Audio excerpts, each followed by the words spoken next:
దేవుని బిడ్డ, ఏ విషయానికి నువ్వు కృంగిపోవద్దు, ఏ విషయానికి నువ్వు ఆధారపడాల్సిన అవసరం లేదు. దేవుని వాగ్దానాలు నీతో ఉన్నాయి.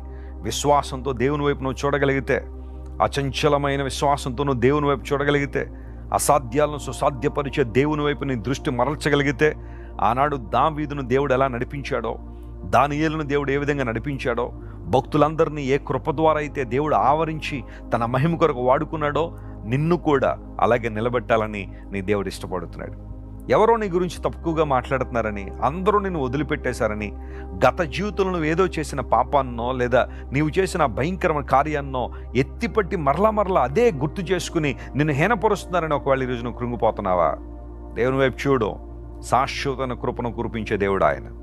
ఆయన ప్రేమ శాశ్వతమైనది, ఆయన రాజ్యము శాశ్వతమైంది, ఆయన కృప శాశ్వతమైనది, ఆయన దీవెనలు కూడా శాశ్వతమైనవి. నమ్మిన వారు దేవుని నామానికి స్తోత్రం చెబుదాం. హల్లెలూయా.